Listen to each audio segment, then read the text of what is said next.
자, 오늘의 정책 번역기는요, 소방안전교부세라고 하는 것인데요. 소방안전과 관련한 교부세다. 어떻게 보면 세금이라고 하는 건데요.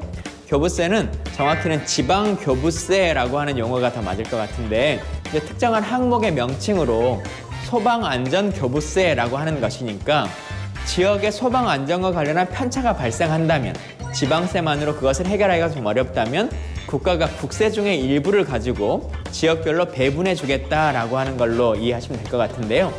그러면 소방안전교부세는 어떤 돈을 걷어서 그 일을 할 수 있는 것이냐, 세금의 원천은 어디 있는 것이냐라고 하는 궁금증이 생기실 텐데, 2015년에 담배세가 인상되면서 개별 소비세의 20%를 소방안전 교부금으로 마련하겠다라고 하는 것을 제도로 만들었습니다. 담배값 인상과 소방안전이 무슨 연관관계가 있지? 라고 생각하실지 모르겠는데요. 화재 신고에서 가장 많은 것은 전기와 관련한 것이고요. 두 번째가 담배로 인해서 발생하는 화재라고 합니다. 그래서 개별 소비세 20%, 금액으로 치면요, 4,500원 담배를 기준으로 118원인데요.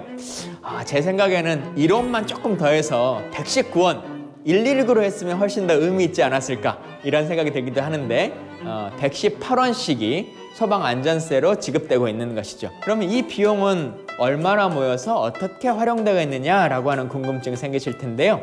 2015년도에 만들어졌으니까 최근 한 3년간 운영을 한 것이죠.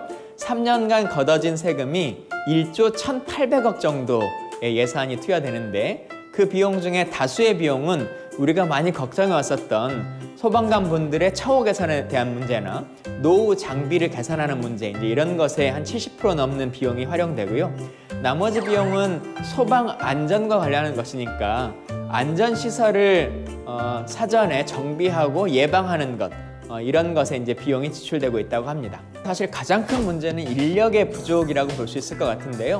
현행 소방기준법이라고 하는 규정에 보면 우리 대한민국이 소방관으로 채용할 수 있는 인력은 52,000명 정도의 인원인데요. 아직까지 45,000명 정도밖에 우리가 채용하지 못하고 있기 때문에 10,000명이 넘는 소방관 분들을 더 채용해야 되는 상황입니다. 이런 현재 상황에 대해서도 많이 관심 가져주시고요. 정부가 말하고 있는 소방관 증원이나 사회복지 서비스의 증원, 이런 부분에 있어서 결국 국민들의 세금이 우리를 위해서 잘 활용하기 위한 제도다라고 하는 측면으로 생각해 주시면 좋겠습니다.